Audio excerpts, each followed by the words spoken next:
It's okay. Hey, everybody. Okay, Hi. so now I wanna ask the chat something very important. Does Dana sound really terrible and peaky to anybody else? Dana, just start talking. Okay, I'm sorry. I don't know what I'm doing. It may not even be mine at all, but it might be Zoom or it might be the connection, or with technology, it could be darn near anything. But we're trying to It figure out could what's be. going on with my audio because Yeah. I have no idea. Steve does the technical Yeah. stuff. Okay. So yeah. Okay. All right. So we've already tried adjusting her levels in Zoom. We've already tried. Yeah, clipping like. Thank you, Isaiah. Clipping like a mother. Have you? Okay. Can you unplug your microphone and plug it back in?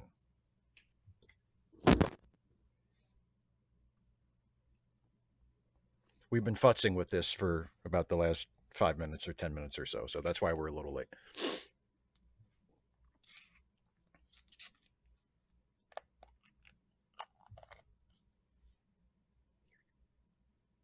Okay, it's plugged back in. Is that any better at all?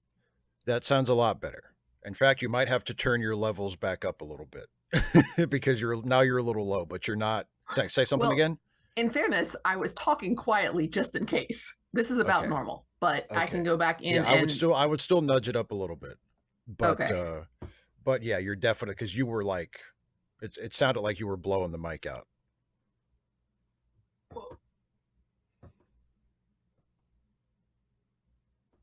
Okay, so I have automatically adjust microphone volume on again, but it's at about somehow it's at about oh now it's moving when I talk. Well, yeah, that's what it does. Well, it wasn't doing that before.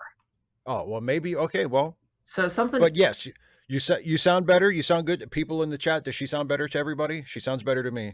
sounds but I sound better to Kara. Good. Good. Okay. All right. Well, look at that. All Turn we it had off to and do was unplug it and plug it back in. well, I mean, there are so many little things plugged in. It could, I mean, so I have full power on my laptop, but also it says it's charging. Don't know what I've done. I have unplugged it and plugged it back in, and I've turned it off and turned it on a few times since it stopped working a few weeks ago. It's okay. We're going to get through this. I sound fine to me. I'm just going on what y'all are saying because I have no idea. I can't. And I'm going to do another little. Steve is doing the technical stuff. Well, because like I told you, we record this, or we stream this for everybody watching. We stream this through a Zoom call that we're in, and for whatever reason, the my Zoom decided that it was going to change my settings. So now I have to kind of resize the window and everything and make sure that everything fits in my little setup here. And it's slightly annoying. But I think I've just about got it dialed in. There's just a little bit of like a black border on your side of the screen that I'm really not happy with, but I may just have to live with. You won't be able to see it. It's just for the people. Yeah, no. Oh, it's on the. It's not in the Zoom call. It's in the live stream. Yeah. Yeah. Yeah, Joe. See, the thing is, 101 is have you tried turning it off and turning it back on again? No, I don't think we got that far, but we did unplug it and plug it back in again. But I was ready to say, okay, I unplugged it here. Do I need to unplug it and plug it back in somewhere else? And sometimes you have to unplug it and then count to like 30 and then plug it back in. So, yeah. Okay, I think I've just about got it figured out. I'm sorry. This part's not your fault. I know it's not my fault. I am expressing sympathy, not guilt. I don't feel guilty at all. This is not on me. You don't feel guilty at all, do you? Okay, I think we're good. All right. Yes, Kara, Zoom decided to play silly buggers. Isn't that? Don't you just love it when Zoom does that? Not so much, no. Yeah. So anyway, how have you been? Overall, really good. So, yesterday I did 9 hours at the park, and it was 100 degrees plus. I think it was 100 degrees plus, like actual heat, and then the heat index was up towards 110. Yikes. Oh, by the way, since Azalea asked, would you like to clarify your pronouns? Because on your I Zoom Yeah, I did profile, in you the do chat. say It's you do say you prefer they, them. But Yes, they, oh, she, but so she is either's also fine. acceptable. Yes, Yeah. absolutely. Yeah. I haven't yet played around with he, hims. Although I would be interested in just seeing how that feels at some point. But also I want to keep my job. Yeah. And And also, I mean, trust me, everybody else, if I ever misgender Dana, she'll let me know. oh yeah, Like, I believe will me, let I'll hear about everyone it from know. her. When Steve Yeah. screws up, believe me, I do not hold back. Oh my God. If I screw up in the if Dana hears about me screwing up from somebody else. It's a thing. Air One Fire, yes, I heard about that. Very encouraging. Yeah, that's pretty awesome. So I'm The very glad to hear mayoral that. primary where we I would just okay.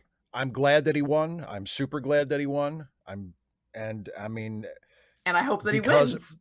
because of the sort of party distribution in New York City, it's extremely likely that he will win the general election, but that hasn't happened yet. So I'm sort of like, okay, let's revel in this. Let's be happy, but all you guys and gals and The NB work ain't pals done. in New York City who voted for him in the primary, don't forget to vote for him in the general election too, or this is all going to be for Bring nothing. a friend, or like 12.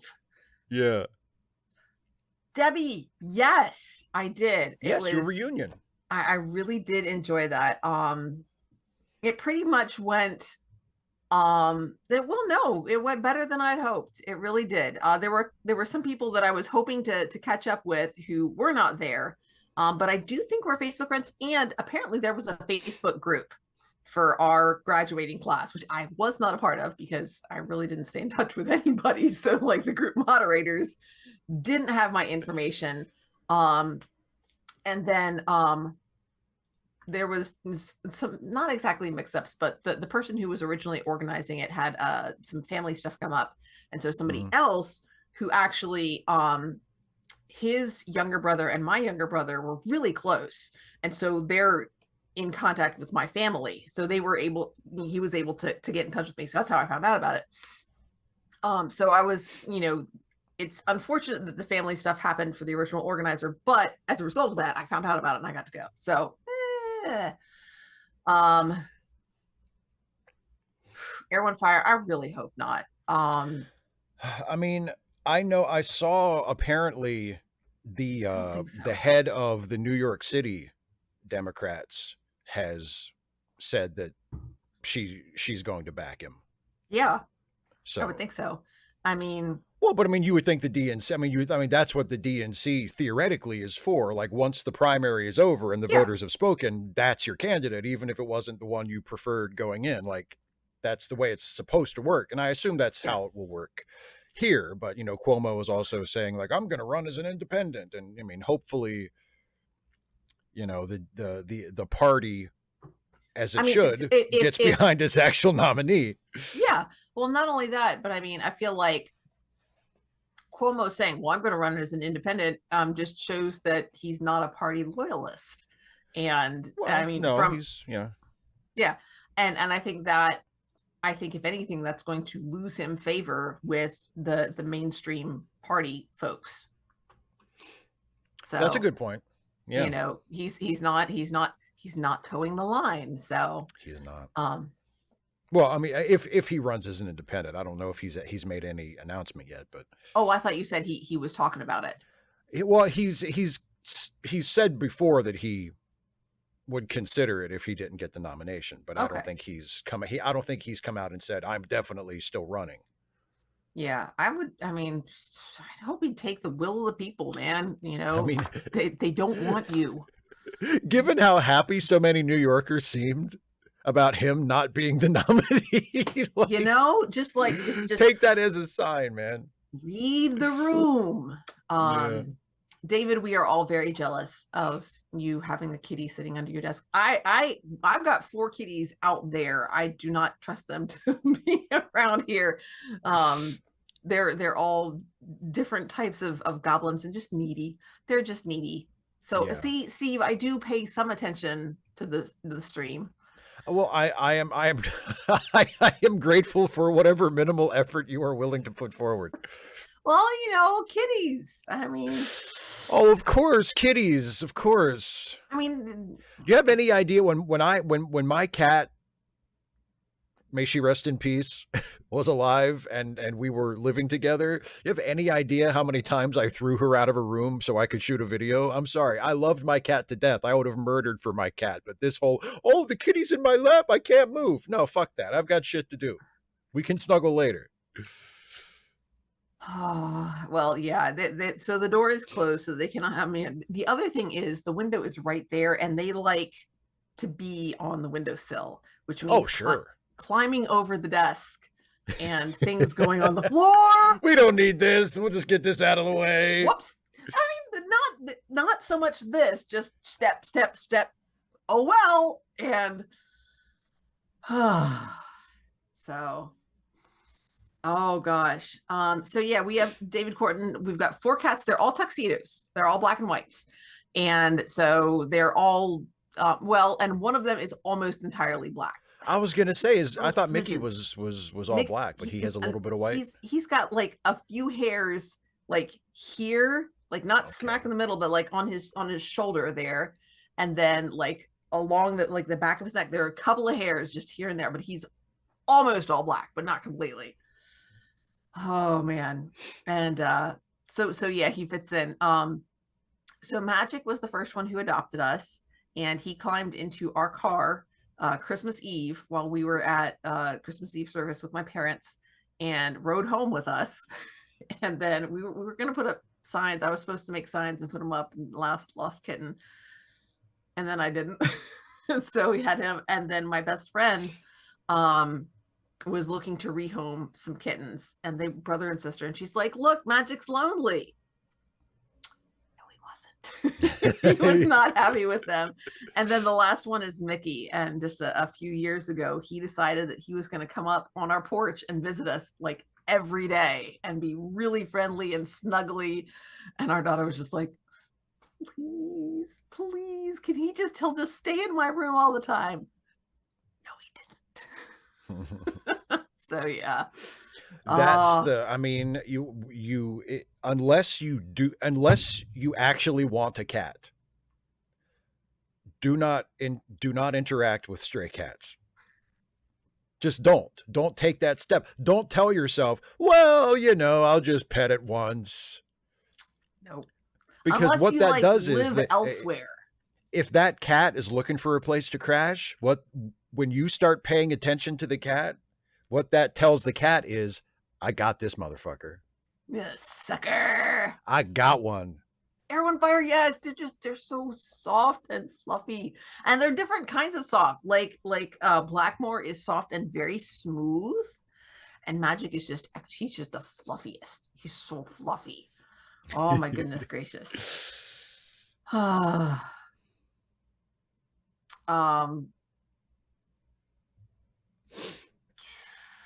Yeah. Well, I mean, Michael, I mean, you can look at it the other way. If Cuomo had won, it's not just about those things. That there were other reasons that voters decided that they wanted this candidate.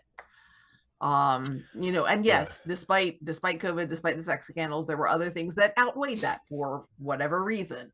Well, honestly, I think with Cuomo, and I think the reason why the establishment got behind him was just the name. Like, people need to understand the Democratic Party, the Democratic Party establishment, their number one priority, especially the DNC, like literally the central organization of the party, their number one priority is winning elections. And they thought Cuomo, because Cuomo was a well-known candidate, he had a name, they figured, well, maybe people won't care about the scandals, or they'll have forgotten about that. Like, they identified him as the most bankable candidate, and that's who they got behind. And thankfully, somebody for the else people of New emerged. York, they were wrong. Yeah. Yeah. And I mean, and they're not, for historically, they're not wrong. Name recognition is huge. That's why Absolutely. that's a big part of why the incumbency bonus is so big. So Exactly. As much of a mess as Cuomo is, and as terrible as he is in so many ways, he's still a Cuomo, and mhm, he's still a relatively recent former governor of the state. Like, even with, and voters have shown that they're willing to forgive and forget about scandals in the past. So it's mhm, not as though it was like completely just on a purely political basis. It's not as though it was completely insane for the DNC right. to get behind him. Now, I'm glad he's not going to be the mayor of New York. I'm glad that it was Mamdani. I'm super excited about that. Yeah. But I mean, the party establishment preferring Cuomo is not that outlandish. It's really not. It's they're running a numbers game. And Yeah. and I say that not disparagingly, because like that's what my oncologist said to me, that's how we make suggestions about what treatment for you. We look at Yeah. historically, here's what's happened to this many patients with your a case similar to yours, had this progression, had this outcome in 5 years with this treatment. With this treatment, they had this, outcome in 5 years, most commonly. And then here are some of the other results. And we run those numbers.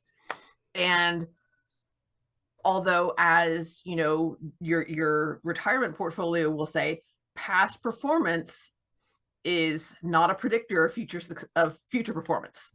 It doesn't, past success does not guarantee future success.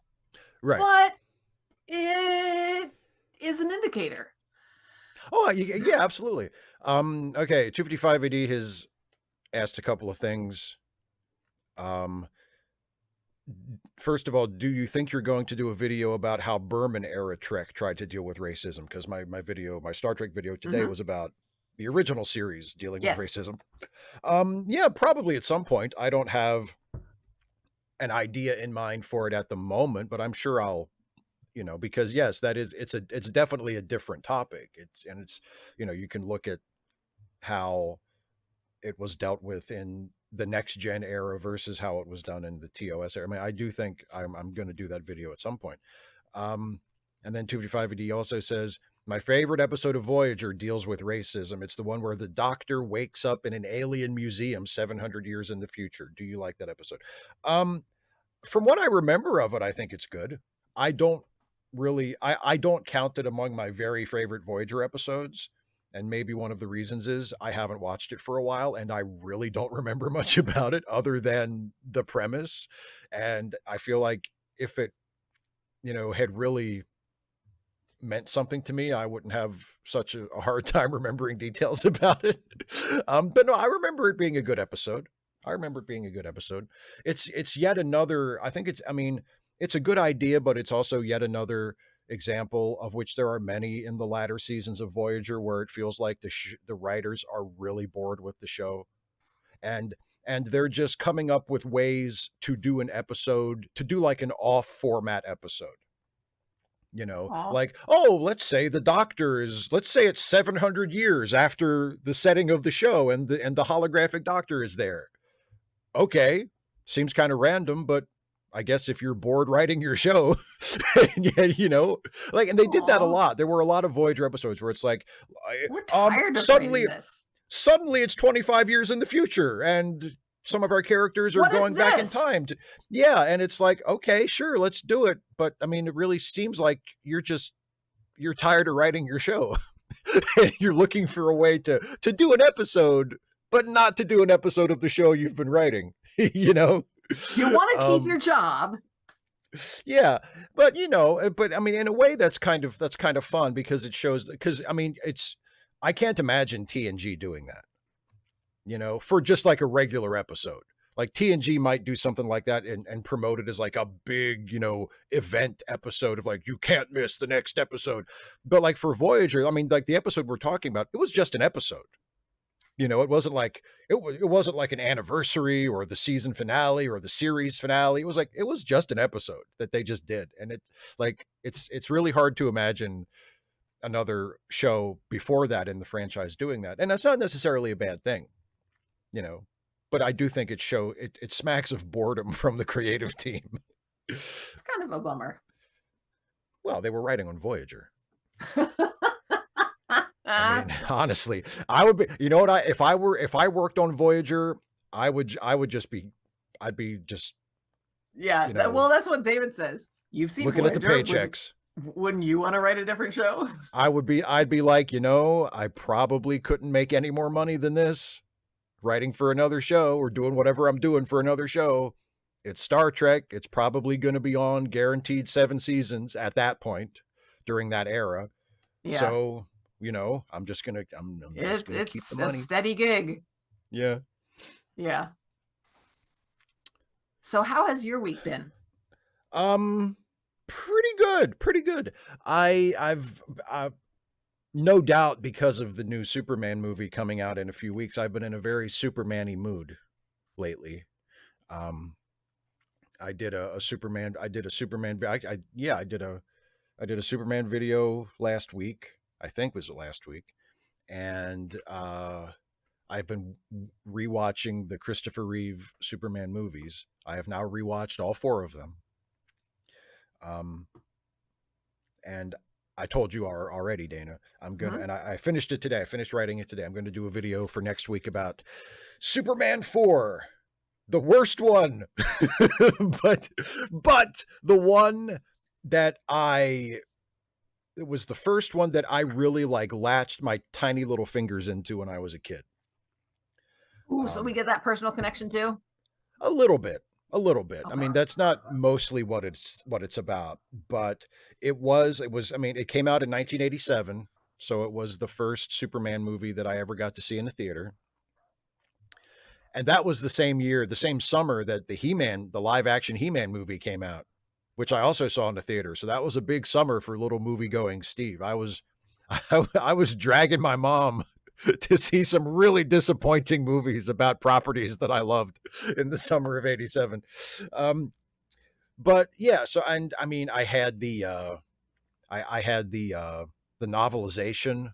Actually, I think I bought the novelization at the book fair that fall in school. And I had the comic book adaptation that wasn't like a soft cover. It was just a regular like paper, like, like a monthly comic book, but it was the comic book adaptation of the movie. And I mean, it was in pieces by the time I was done with it. Like I read it and reread it so much it just fell apart. So I loved Superman 4.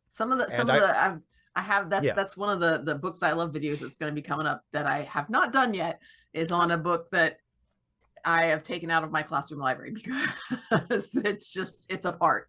It is in pieces now. Yeah. So, but yeah, so there's that tape can do. So there's a video about Superman 4 coming out next week. And David Corrigan says, because of your hotline video, I now know I've been saying Iran incorrectly for decades. Well, don't feel too bad. Even though I was like dunking on people for saying it Iran in the video, I used to say it that way. I'm a hick. I'm from Western Maryland. I used to say Iran. So don't feel too bad. But, once I learned that actually Iran is the preferred pronunciation, I'm like, okay, I'll say it that way. And I reference in the video, I should have known because that's how the Iron Sheik always said it. And he would have known because he was from Iran. And when he grabbed the microphone to get heat from the crowd by talking about how awesome his country was and how much this country sucked, he didn't say Iran #1. He said, Iran #1, USA. And a good time was had by all. And then Sergeant Slaughter or somebody would come out and beat the shit out of him and everybody would have a good time.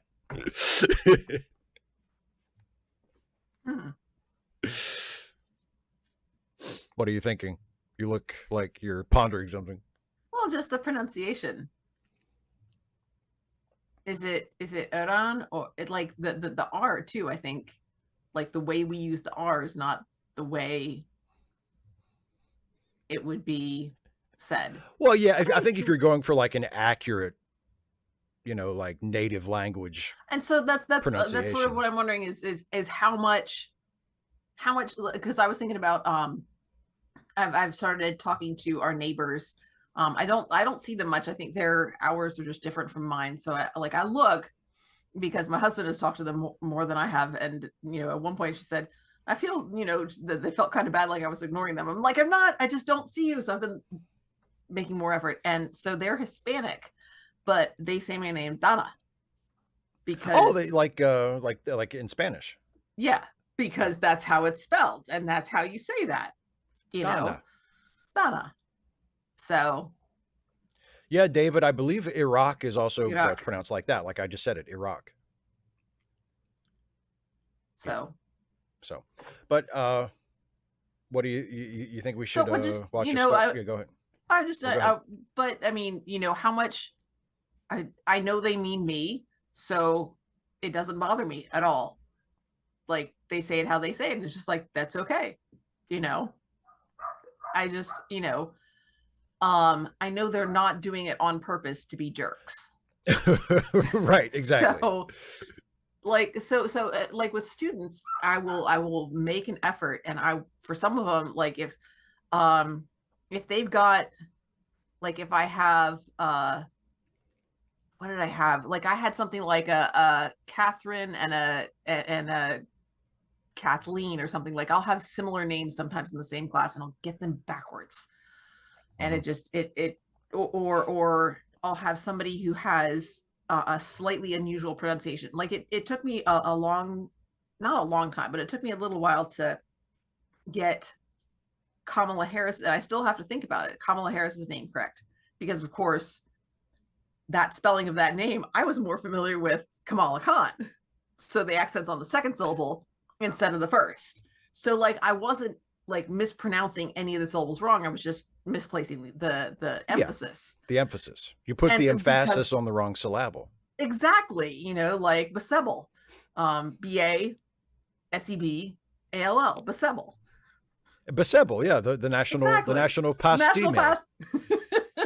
So and but I make a point of trying to get it as close to correct as possible with students. But then on the other hand, you can tell when somebody's saying your name wrong, and watching your expression. You know what I mean? You Yeah, can when they're tell doing when it they're to doing it on fuck with you. purpose. Yeah. Yeah. It reminds me of that great bit that Jeff Goldblum did for Conan back in the day, where he was doing like a direct to camera thing. And he said, people come up to me and they ask me all the time, is your name pronounced Goldblum or Goldblum? And my answer is always the same. How dare you speak to me? Uh-huh. Yep, it's right on there. Um, So shall we watch this episode? one real quick. So I want to. Sean says Okay, we go ahead. confirmed it. Sean says Americans pronounce lots of words wrong. For example, Katie becomes Katie, and that's because you've got that T in the middle. Because we also do it Yeah, with water. Like that's true. in the UK, it'll be said water or water.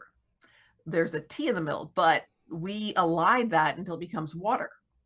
So That's right. We do. It's just, yeah, it's kind of a natural corruption just from mhm. uh, imperfections in speech. Differences. Indeed.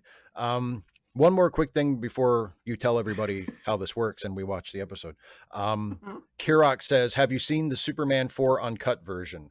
I have not seen a proper cut of the movie, but I have seen all of the deleted scenes that have been publicly released. And I talk about this briefly in the script that I wrote in the video. They should have cut that stuff out. Like, no, the movie would not be improved by putting that stuff back in.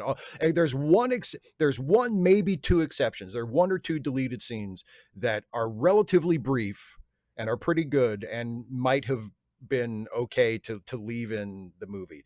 But everything else that they cut out, they were absolutely right to cut it out. The only problem is the studio was so cheap that they didn't do any reshoots to cover for the material that they pulled out. So you have the remaining film that just feels really chopped up and kind of herky jerky. And you're like, wait a minute, what just happened? Because they cut out like 45 minutes from the original screening cut, and they didn't want to go back and sort of patch it up by shooting new scenes to kind of smooth things over and provide connective tissue. So it sort of is what it is. But no, the stuff they cut out is absolutely stuff they should have cut out. It's embarrassing. Some of that stuff, it's embarrassing they even filmed it. And I mean, embarrassing even in the context of Superman 4. so So yeah, Gregory also mentions the rolled R, which was sort of what I was getting at with Iran.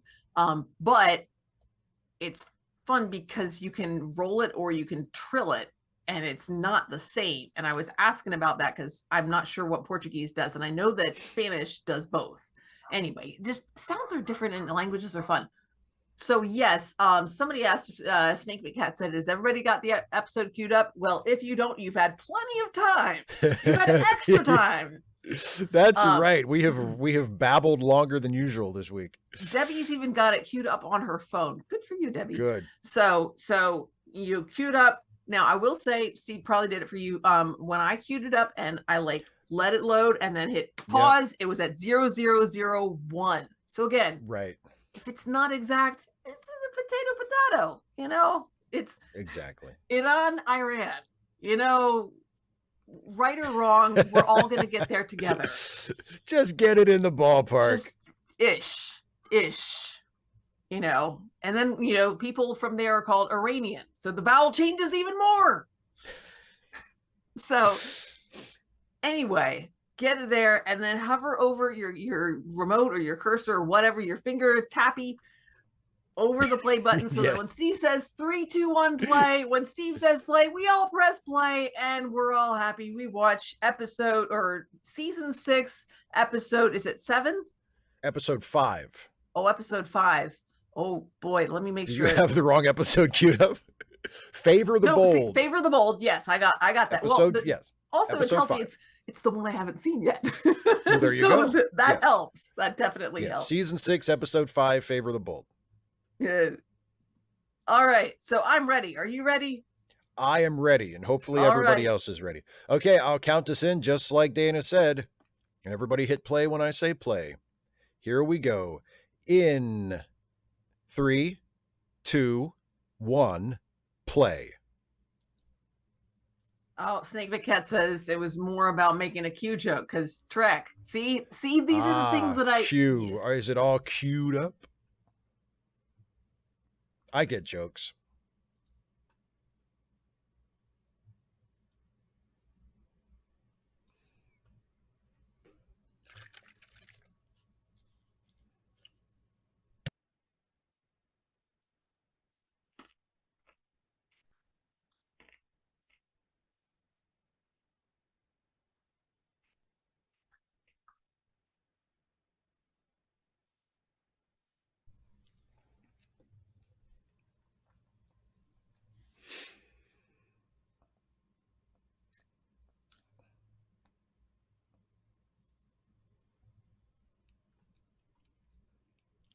Klingons to the rescue!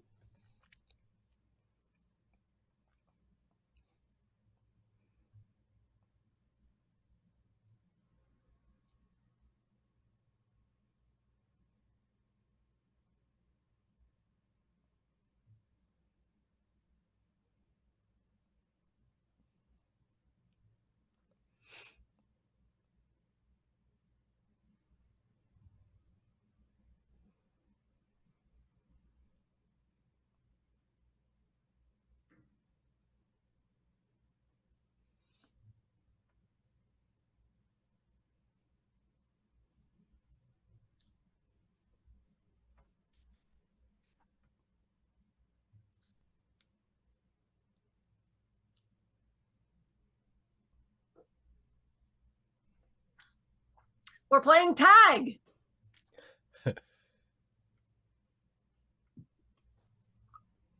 I need to write them first. He has to make them up.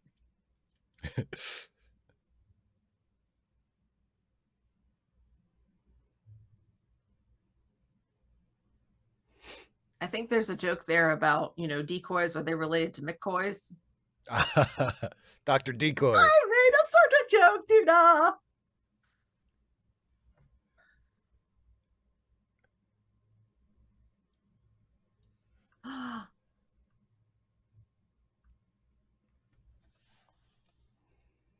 Her eyes match her turtleneck. It's cute.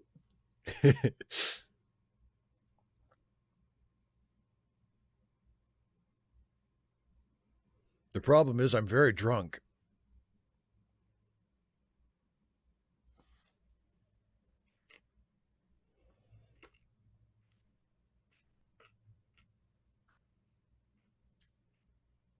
Kara, they were decoys, and then they went pew pew pew, and they blew up the Dominion ships. Ta-da! Okay, they're going to retake Deep Space Nine. You talked over that part. So just in case you missed it. Hey, Kara, they're going to retake Deep Space Nine. David Ellis says, quick. David Ellis says, quick, somebody improvise lyrics to Hail the Conquering Dominion. That sounds like the worst Whose Line Is It Anyway game ever.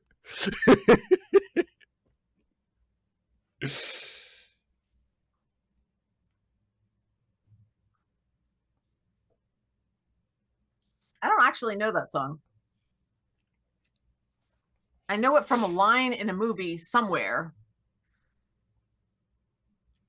but it's followed by a line from another song. What are you going to do? I don't know. Munch on my broccoli. Oh, I get compared to Garrick. I actually kind of like that.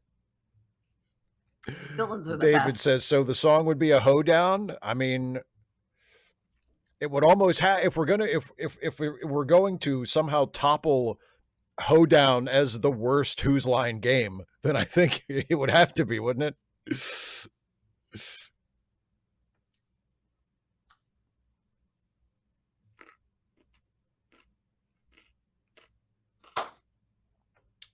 Shadow Sullivan, that's what it was. Because it's the genie, isn't it? And he follows it. He's like, "Hail the conquering hero!" Da da da da da da da da. That's what I know. That's it. Thank you, because that was gonna bother me like the entire episode.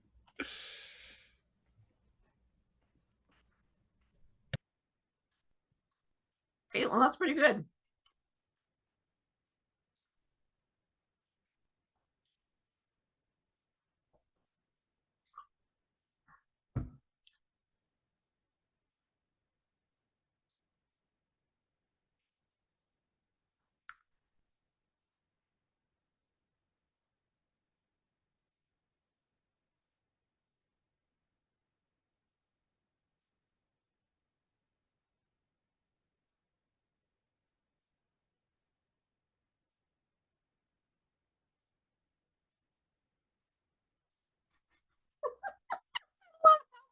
Sending is right there.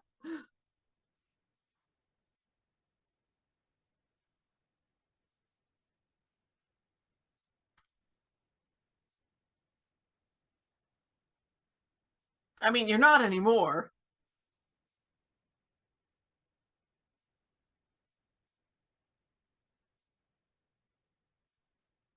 They'd like to take it from you.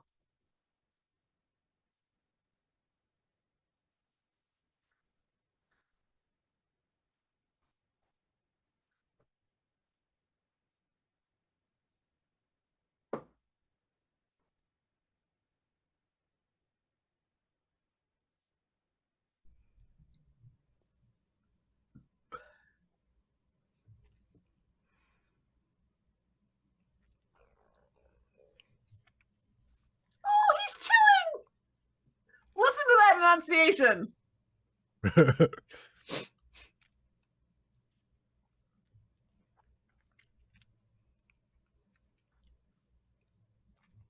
He looks constipated.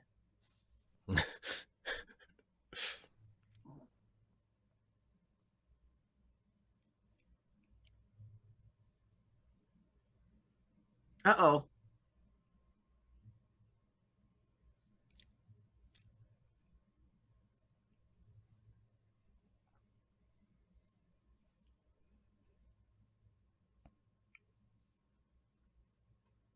Wah, Well, the wah, thing is, wah. I don't live on Earth, so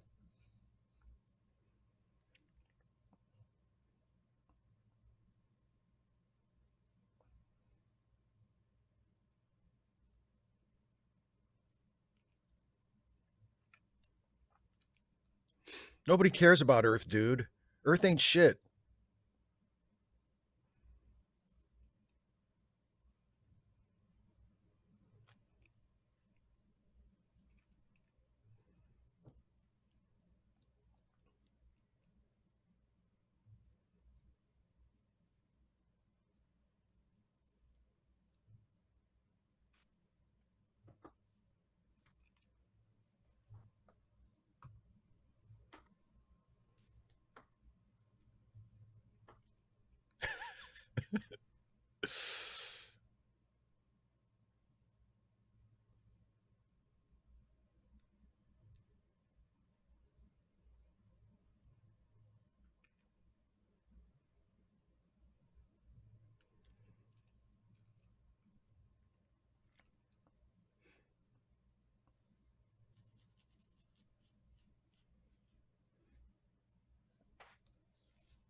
Mr. I Love the Ants, I think she probably looks a lot like Morn.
Liz, she's riding him hard, but won't put him away wet.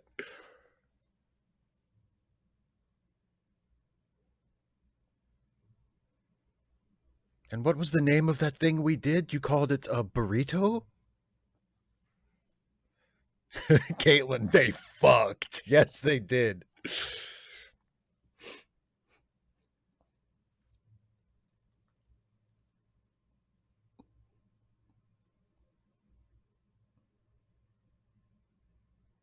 Yes, I have. I've thrown down a time or two.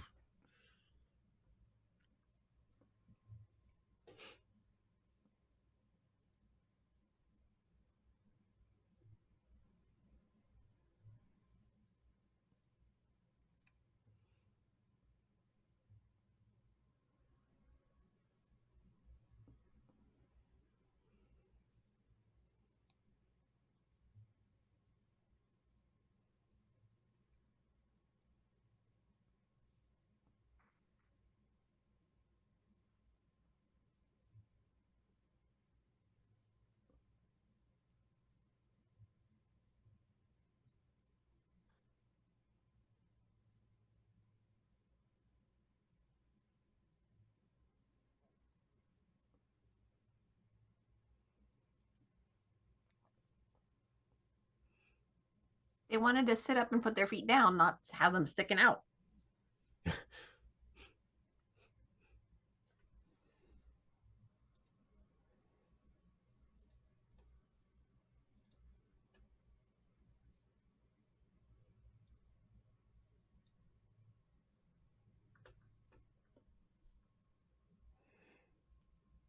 Have we been knocking boots for 3 days?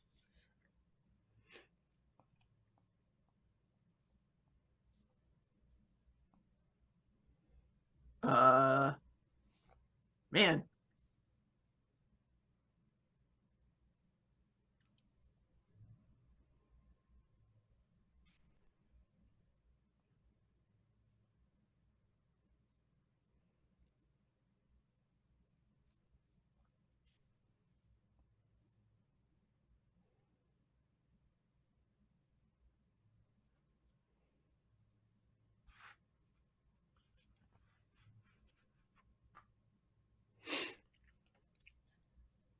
Well, maybe just a quickie.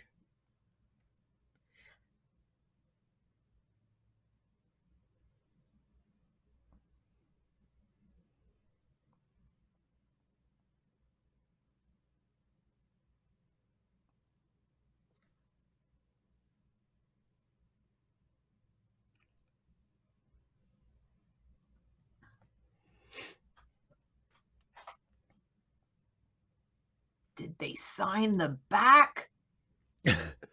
Is this art considered good? This is like me looking at a student's work and being like, okay, you didn't put your name on the front like you were supposed to. Did you put your name on the back? No, you just didn't put your name on your work.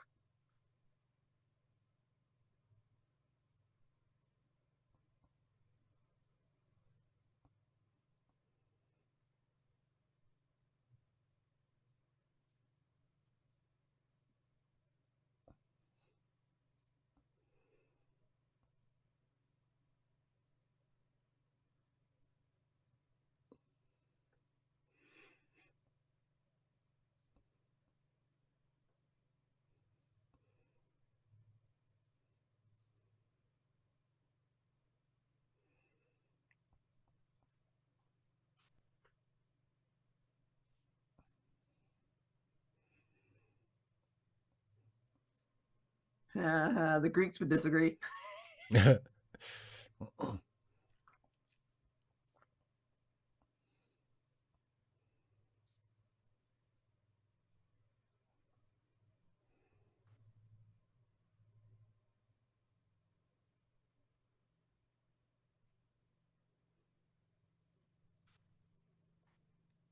Oof.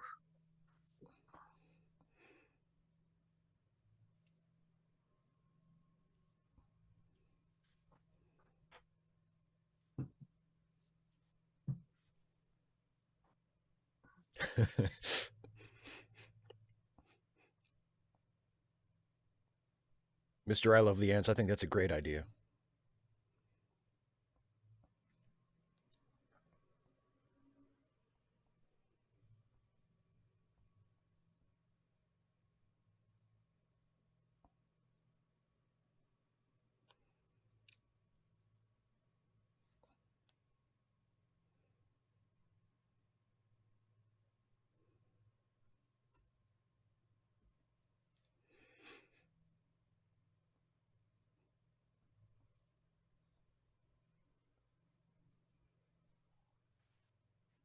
Unless we do it.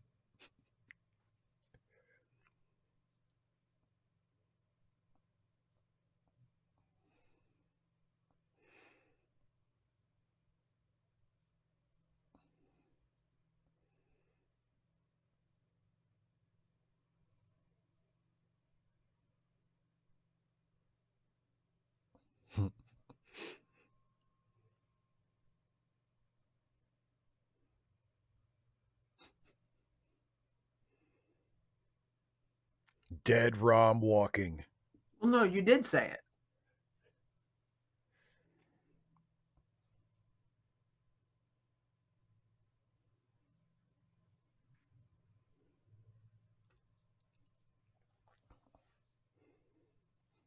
it. An official protest, that should take care of it.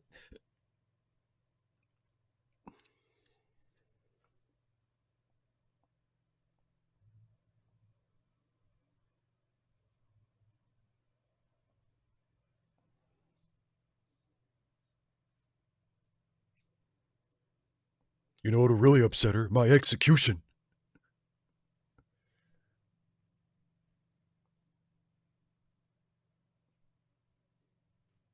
Mr. I Love the Ants, no. No, that is not a teacher dress.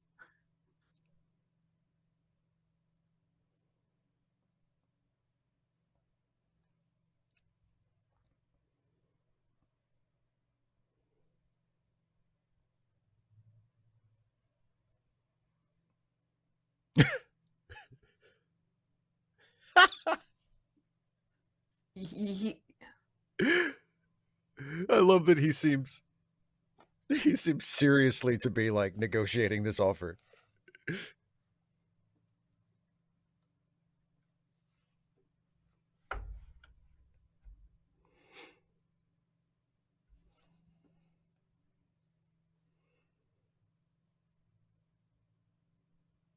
255 AD, they seem to have a sense of humor though. Yeah. Too broad, I think. It's too wide. Yeah, Too but much yeah, shoulder. Too much it's scandalous shoulder. too much skin. I don't think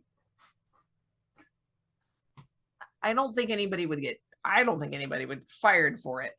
But when I think of teacher dress, I think of something with like a little Peter Pan collar and a gaudy cardigan.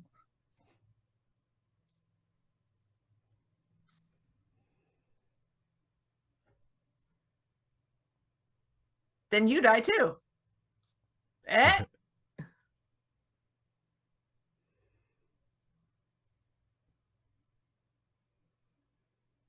Well, neither do I, dummy.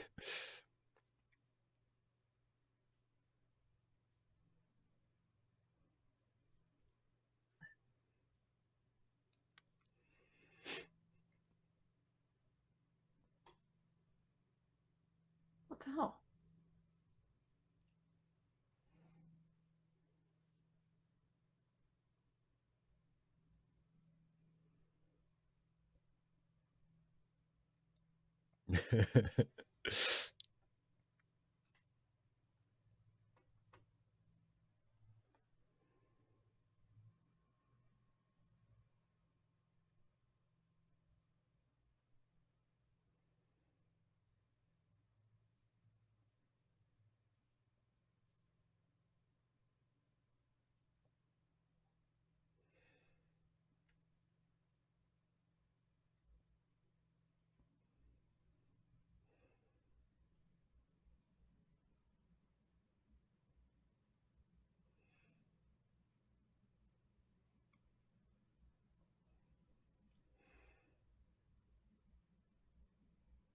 You are talking to me. What are your feelings on not executing Ferengi?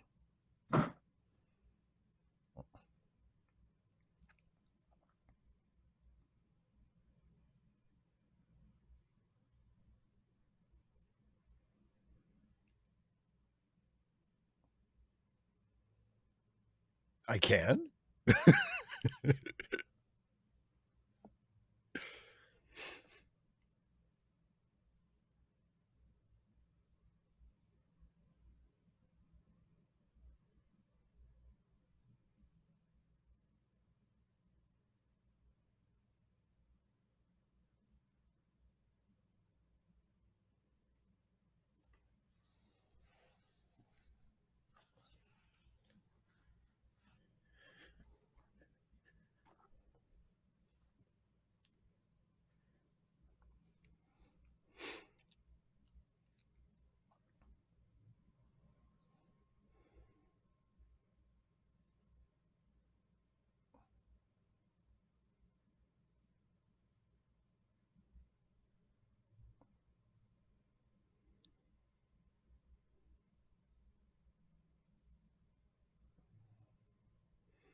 Hi, Spielkab. 255 AD, yeah, but I mean, Wayun seems to enjoy the humor.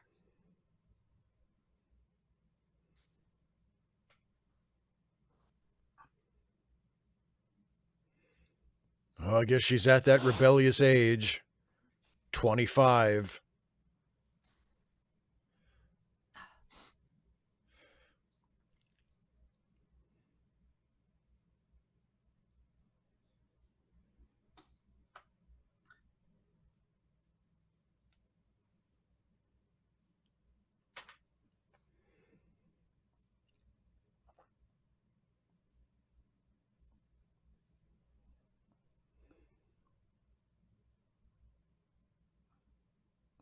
Oh, that's a really good Michael Jackson album, though. Blood on the Promenade.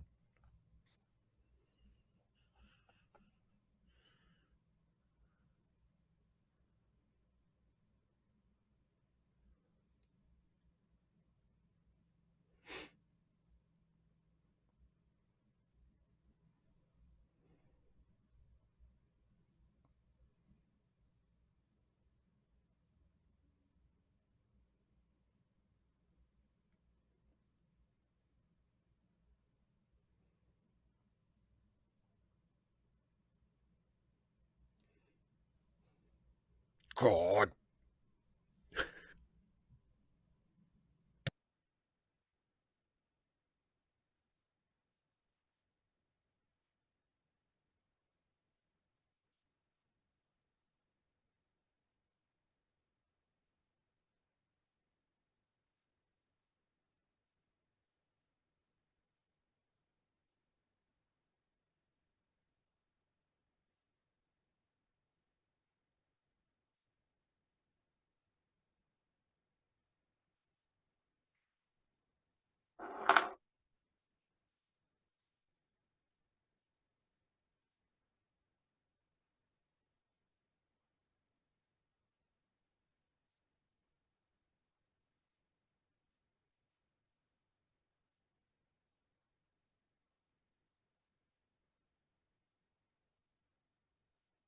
Dun dun.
Oh, thank you, Caitlin. Yes, if you're enjoying the stream, if hopefully you're watching along with us and not just watching us sit here in silence. If you're having a good time, click the like button. Thing.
I met a girl.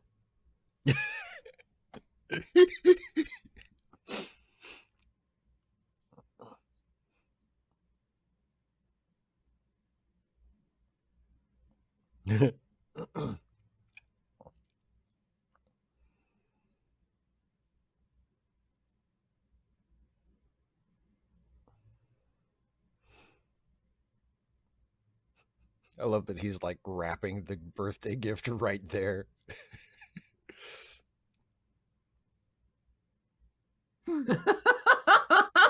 Significant glance. Can I help you?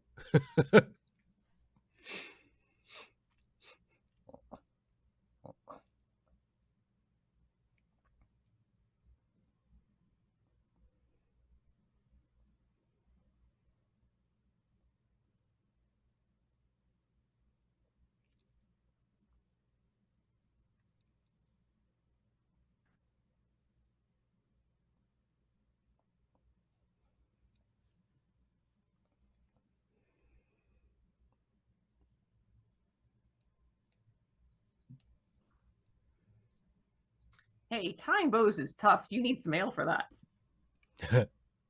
Dun, dun, dun. Very dramatic moments.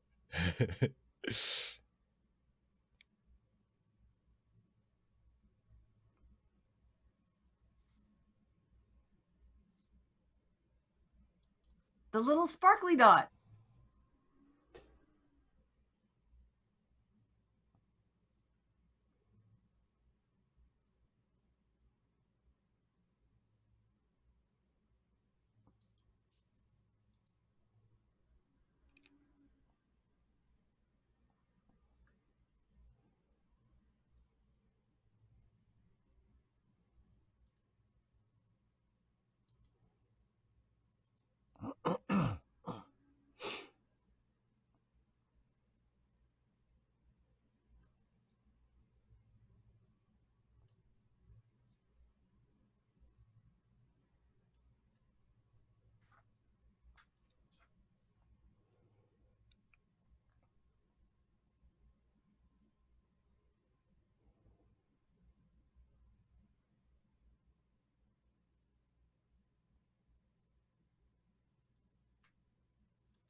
I mean, a matter of weeks, certainly, but not a moment.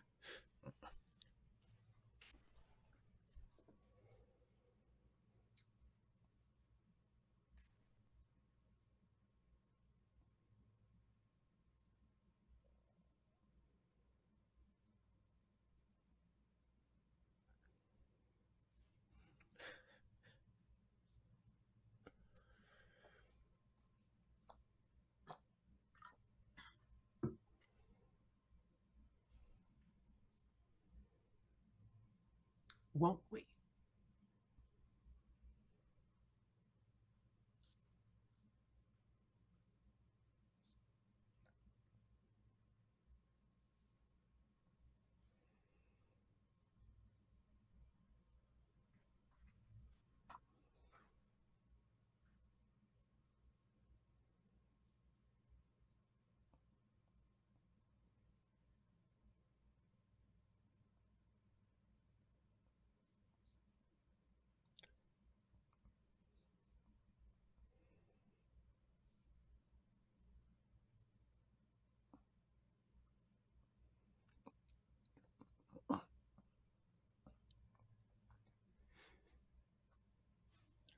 I order you to fix my relationship with my daughter.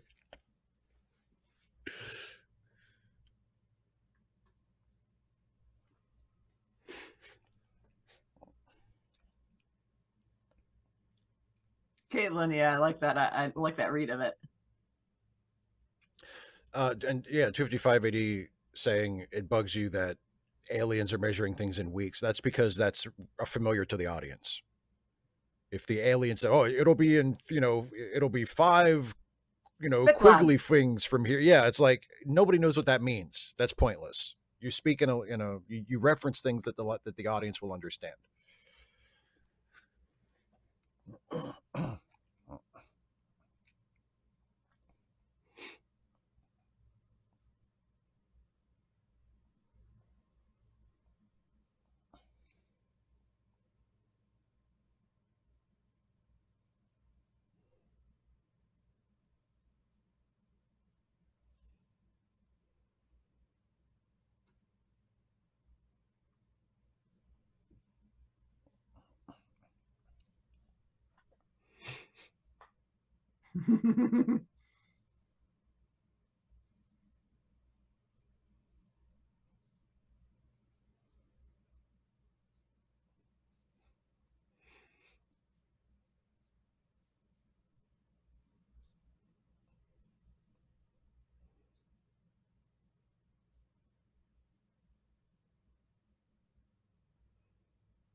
Yeah.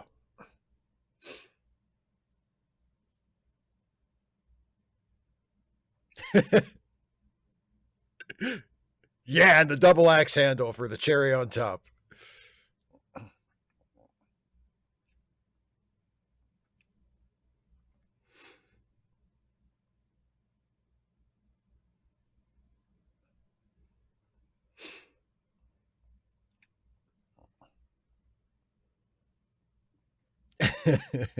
Wow, Kira, you really Yeah. beat the shit out of him.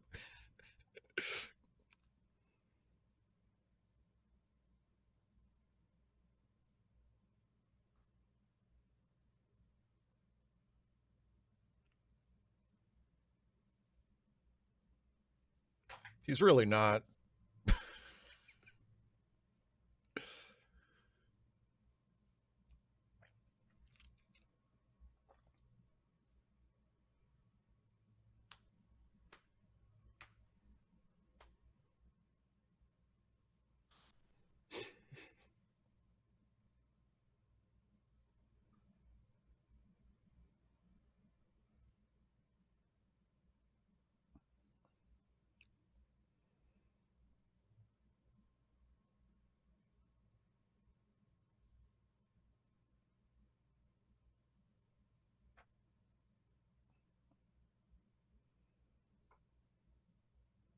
Nice doesn't describe much of anything at all. That's the point of the word.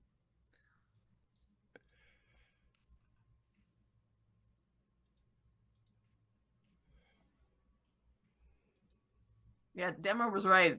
He was not the right person for that job.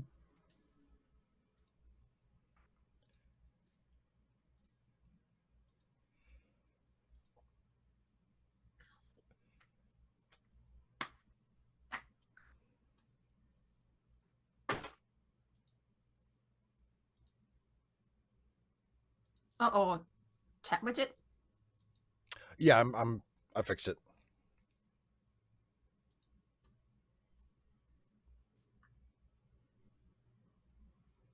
Metaphorically flay.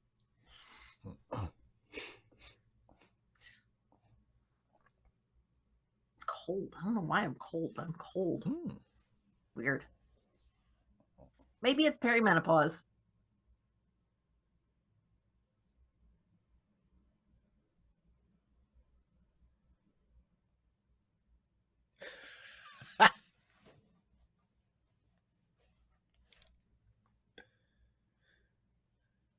Oh man. Does he die like now?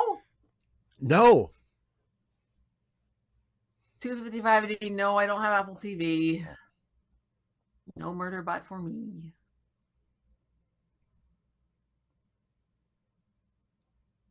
Because I mean, just he's like, man, if my classmates could see me now, it's like the exact it's the inverse of I've just got one more year till retirement. It's exactly. Like, I got my first promotion, and I'm a real Starfleet officer.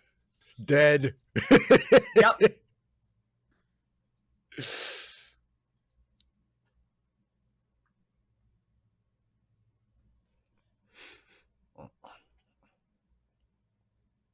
Corman J, it's entirely possible.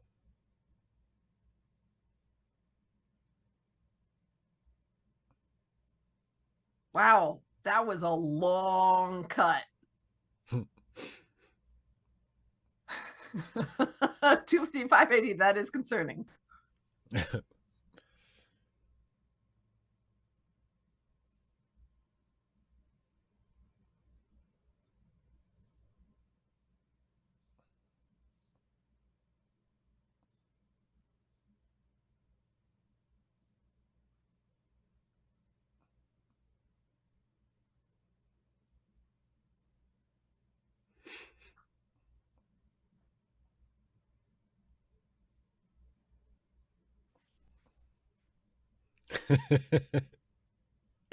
Where'd you get that strawberry, Damar?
Oh,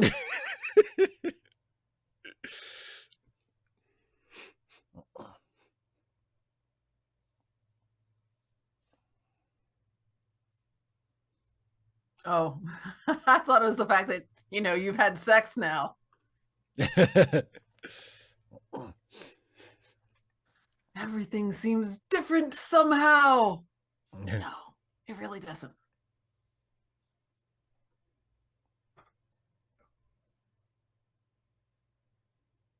God, they suck.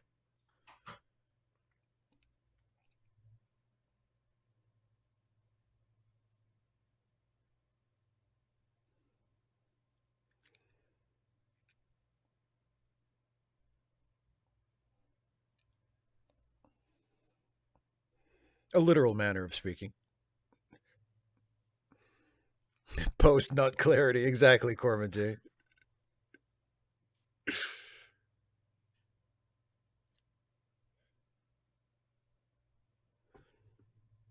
Oh, he's behind me, isn't he?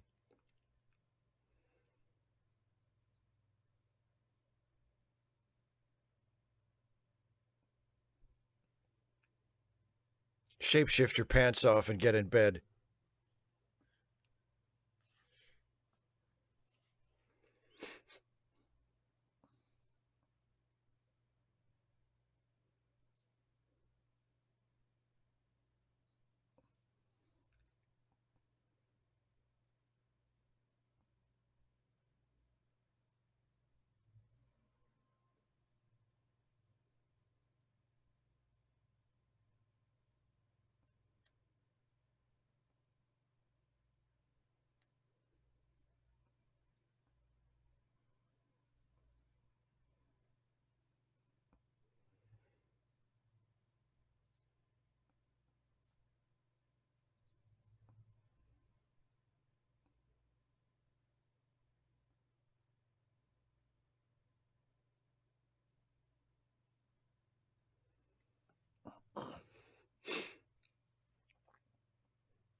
Not really.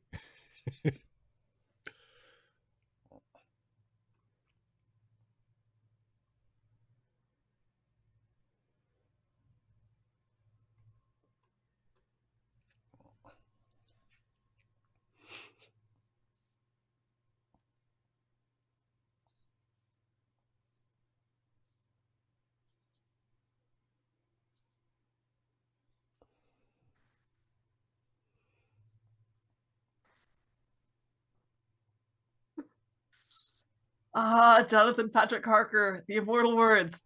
Sorry, it doesn't work this time. Oh,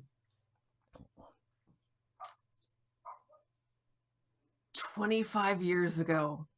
25 years ago.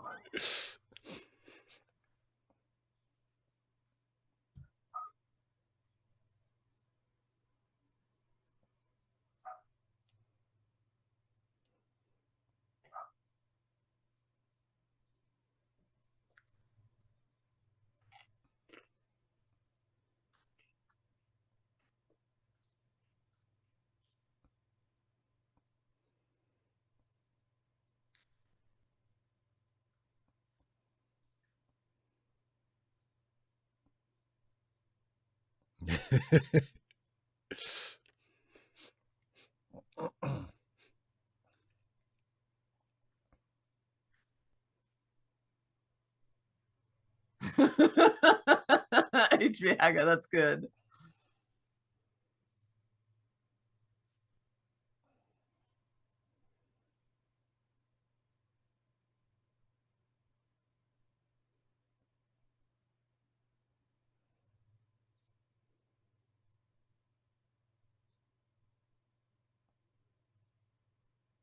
Fortune favors the bold, dude.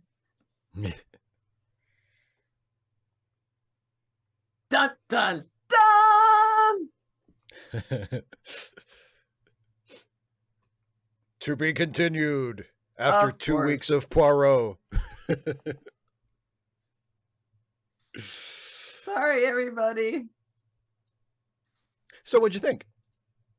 That was well done. That was good. I liked it. Mr. I love the answer. And we'll leave it there to watch Hickory Dickory Dock on Poirot for 2 weeks. That's right, baby. So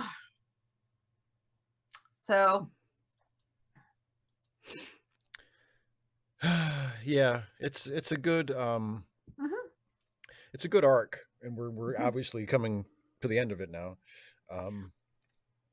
They do a really good job of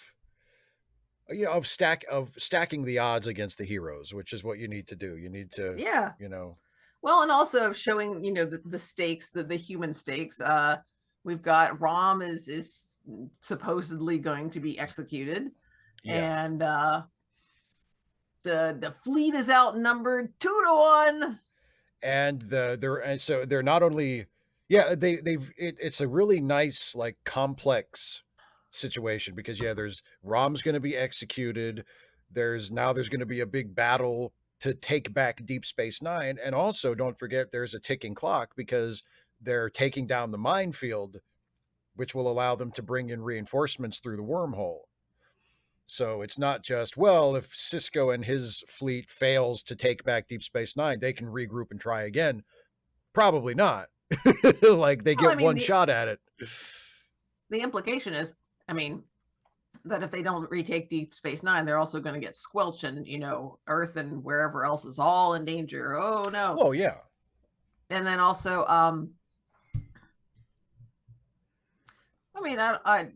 Corman, I think 2-1 is pretty easy to calculate. I would hope Julian could do that right. Because somebody said they have this many ships, and he's like, they outnumber us 2-1. So if he knows how many ships we got and how many ships they got, that math is I could basic. Do that. Yeah, and I'm not genetically engineered, and I could do that. 255 AD noticed there. Yes, they refer to a Starfleet ship named the Cortez, and the question was, why is there a ship in the 24th century named after Cortez? I believe, and this is just my guess, I believe it's actually named after the Neil Young song, not the actual Conquistador. Maybe you're supposed to not like that ship so that when it gets blown up, you don't mind so much. When it gets, you're like, oh, the Cortez, good. And oh no, we've lost the Cortez and the Jefferson Davis. Like, they just start naming, like, ships named after offensive historical figures, but they're the only ones that get blown up in the battle. Nathan Bedford Forrest. The Robert F. Kennedy Jr. is gone. Oh boy. Oh no. It was the worst medical ship in the fleet.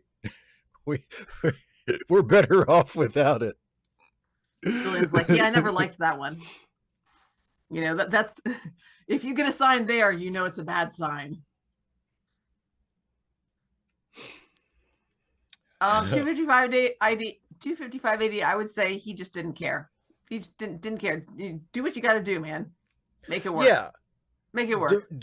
Ducat is obviously, like, even at this point when he hasn't gone completely bonkers yet, like, he's a little deluded. He's a little, he's not quite playing with a full deck. And he just has this very simplistic view of, oh, go talk to my daughter and set her straight and get her to love me again. It's like, okay, sure. I'll just go do that. You know what he should have said? What should he have said? Make it so. Star Trek joke. And then done a take to the camera. Yep, just mugged. Kirok says, what are your thoughts about the female founder and Odo's relationship? I think it's great for the show. Yeah. Yeah. I mean, if you're asking me to evaluate it as though like Odo was my friend, I'd be like, get the fuck out of there, dude. This isn't Yep. good. This isn't a good situation. But for the Yeah. show, it's great. Yeah. Yeah. Yeah. He's you know, not he's not thinking straight. Exactly. Exactly. Um, uh, Engage. yeah, hey. And then Hey. the light comes out of the medallion in his chest. Um, Oh, we gotta write that someday. one of these days, one of One of these these days. days. Sheriff or Cherif or Cherif or however that's pronounced. I apologize for not knowing. Hey, Steve, big up from Germany. Thanks for being on the right side of politics, which is the left. Haha. I thought I'd use one of your witty puns. You can have that one. And thank you very much. And thank you very much. I appreciate it. And from Germany too. You'd staying up late. Indeed. Indeed. Yeah, that's right. Yeah. Holy shit. 255 AD. If the changelings don't really give a shit about the war, why are they doing it? So they can No. so they can They do a do care show. about. Well, I mean, they do. It's not that they don't care about the war, but bringing Odo home is of. I mean, she made it clear that bringing Odo home is a greater priority. Yeah. And also, like, keep in mind, I mean, you can't necessarily take her or any character really at their word. I mean, clearly, judging them by their actions, the Dominion does care about Yeah. territory. I mean, it's not like if the founders only cared about founder shit, they would still be on their planet linking with each other and it would just be a big happy maple syrup planet. Like the fact that they have established this empire shows that, I mean, they do have some territorial interests. So, Yeah. but yeah, like Dana said, like she just said, we're more interested in getting Odo back. Yeah. That was Yeah. what the line was, or Yeah. maybe not word for word, but that was pretty clearly the intent. Yeah. You know, that's just this is a higher priority. And Azalea Jane, where was that? What about the changelings having genders? Yeah, it's not so much that they have genders, but it's difficult to tell because I mean Odo had, joined the link before. And so, it's entirely possible that the changelings noticed his attraction to Kira at the time, and so this is all part of the plan. Yeah. So yeah. And also you have to keep in mind, I mean, when the show was produced, non-binary people were not as well known. That was not in as many people's brains as a lot. The binary male female arrangement was just kind of accepted, and it would have. Now, I do think if the show were being made today and they were creating the changelings from scratch, I think they would probably want to deal with that gender thing a little more complexly. Either have the changelings say like, we don't really have a concept of gender at all. Like we're literally just pools of maple syrup. Gender isn't really a concept for us. But since you all seem to have it, we will adopt, a certain gender just to ease, to try to explain it. Because you're probably going to mostly have either obviously male or female, at least presenting actors playing these characters. Yeah. So you come up with well, if they don't have gender, why does that one look like a man and that one look like a woman? Well, just come up with an excuse and have a character say it, and then that's it. Problem solved. Well, I mean, they do a really good job with the makeup of obscuring the facial features. That's true. Yeah. So so just wear binders or maybe have some indications if they were, I mean, if they were really committed to it, like they could just cast androgynous actors or even like actual non-binary actors and say all of the changeling characters are going to be non-binary and just do it that way. Like that would be a completely valid thing to do.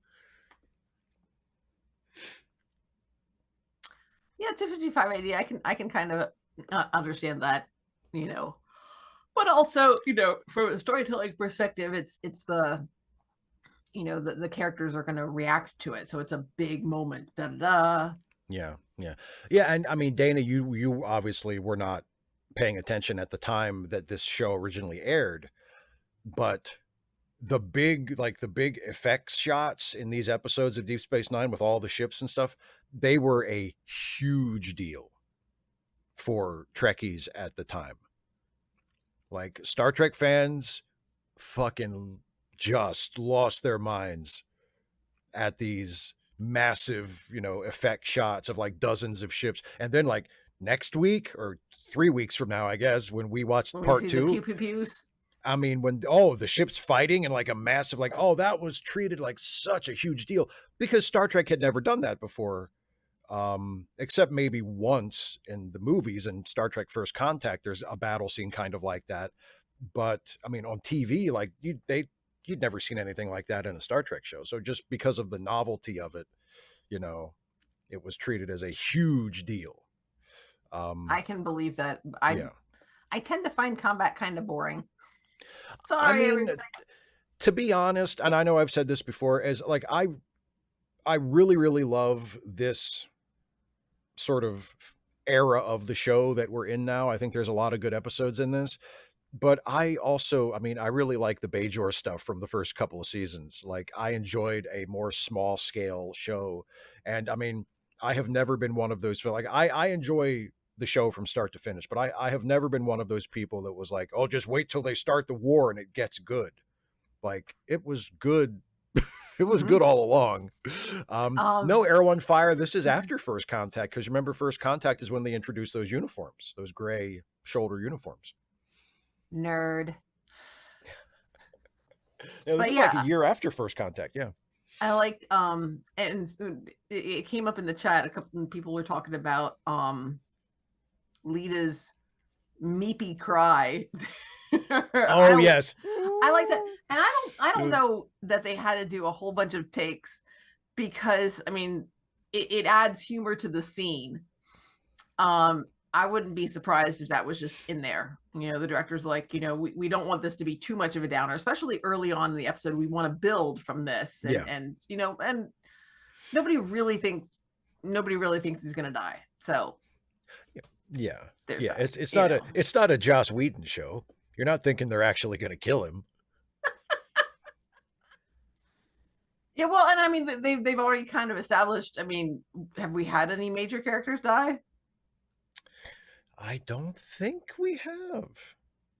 No, there. I mean, not yet. No, there was no Tasha Yar on Deep Space Nine. They didn't bump somebody off. Yeah. Um, you know. And I mean, usually I would think a show would sort of either it's something that happens pretty regularly or it's not. You know what I mean? So Right. yeah, not yet. Yeah, yeah, yeah. And I mean, as far as like the space battles, like, and it was so, and Air One Fire mentioned the big space battle at the end of Return of the Jedi. Um, to me, it's much easier to get emotionally invested the fewer things are happening on screen at once, because then you can actually follow what's happening. Yeah. Like to me, the best like space battle in a Star Trek movie is the one in Wrath of Khan, and that's just two ships, and it's mostly like a chase. It's like a game of cat and mouse where they're hiding from each other in a nebula, and you can understand like the strategy that's happening, and you Mm-hmm. can see where they are related to each other, so there can be suspense and drama. If it was just like a bunch of ships flying all over the place and shooting at each other, it's like, okay, I guess that's neat, but like what am I even looking at? Yeah. You can't Well, really I mean, follow anything. in Galaxy Quest, I mean, it's a huge story point but it's just two ships. I mean, Yeah. that's it. With your shields gone, my ship's gonna tear through yours like tissue paper. What you don't understand is my ship is dragging mines, and Yeah. and then they dodge. Less is It, more. I mean, think about yeah, like I mean, unless you were like a kid when the movie came out and you just have a nostalgic attachment to it, nobody remembers like that big fucking battle royal fight at the end of Attack of the Clones, where it was like a million people just fighting each other all at once. Like everybody remembers like Obi-Wan versus Darth Vader, or the two Luke versus Vader fights in Mhm. Empire and Jedi, or even the three-way lightsaber duel between Obi-Wan and Qui-Gon and Darth Maul at the end of Phantom Menace, Mhm. which is like the only part of that movie that is worth watching and is really good. But it's like it's not 15 different things happening at once. Nope. It's a focused, like, you understand who everybody is and you understand what's going on and you can follow it. And if it's like 15 or 20 people just fucking slashing at each other, well, I'm sorry, call me when it gets narrowed down to the last couple of people, then maybe I'll come and see. you know Yeah. Kirok, yes, there is. Yes, the hangout is this Sunday. Yes. Yeah, Air, Wind, Fire. I think that's handled pretty well. Return of the Jedi, that fight, that dog fight is done pretty well. Yeah, it's not bad. I mean, I think I still prefer the one at the end of the first one, at the end of Star Wars, Mhm. because again, there's just, I mean, that you understand the stakes, and There's this one goal. it's pretty simple. And yeah, they're Mhm. being attacked and they're fighting off enemy ships, but it's like, okay, but I know what they're trying to accomplish. It's this thing right here. There's this other stuff. It's like, You oh know, no, oh no, oh no. This oh no is because it's a danger. These guys are protecting this guy. We know what right? this guy's doing. These guys are the ones that are letting him do the thing. Yeah, and none of it seems like action just for the sake of action. Yeah. You know, Yeah. 255 AD says, "Am I remembering Wolf 359 right?" Yes, I think it happens. I think it happens entirely off screen. We don't see any of the Wolf 359 battle in Star Trek in Best of Both Worlds. Yeah, the Enterprise arrives afterwards and just sees the destruction. Yeah, Dun, dun, which, dun, by the way, dun. is way better than if we had seen the actual battle, It's because then you get the Yeah, well, it's all emotional about impact. reaction. It's all about Yeah, reaction. Reaction, reaction, yeah, reaction. That's why, yeah. It's the same whether the story is about fighting or sex. It's all about the reaction. exactly. Does this mean anything to you? You know.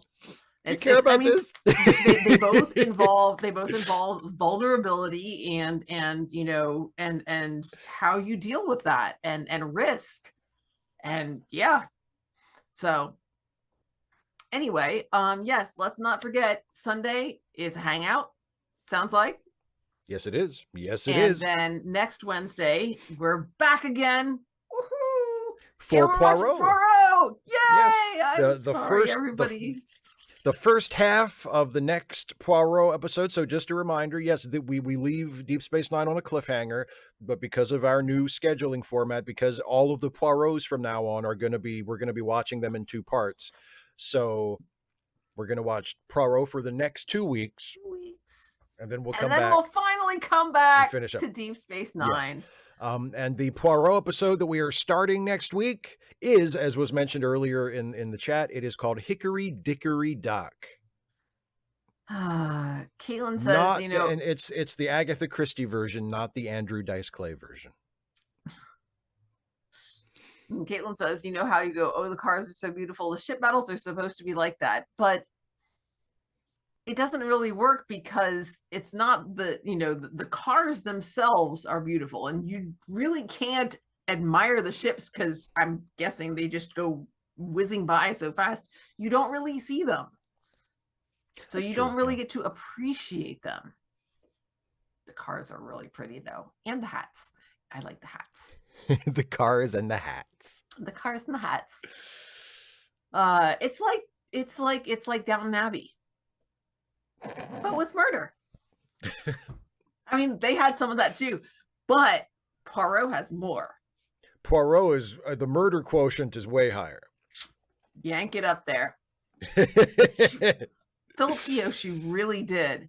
I think it was originally published as Hickory Dickory Death too. Oh, that's Fun, even fun. better. I know, oh, man. it's so good. That, you know what that sounds like? That sounds like a book that Jessica Fletcher would have written in Murder, She Wrote. I know, right? Hickory Dickory Death. Death. I love it. I love it so much. The New Mystery by J.B. Fletcher. So yeah, also next week after that, next Friday will be Ask Away again. Yes. So if you are a channel member or a patron, You can send in a question. You'll get an email from Steve, and you can just follow the link to the Google form and fill it out and ask whatever your little heart desires. If you are not a channel member, there's a little button down here someplace.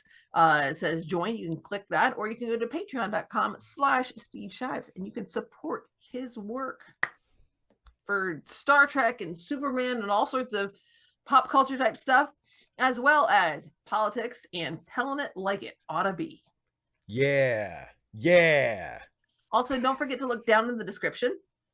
We have some links to some organizations that it would be great to support, as well as charitylinks.page, which has some GoFundMes and such from some of our friends and associates who could use some financial help. So if you have the wherewithal to do so, because helping people is good.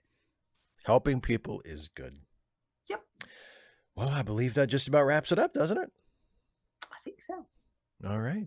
We'll see you next week for the first part of Hickory Dickory Die. See you next time, everybody. Bye, folks. Bye-bye.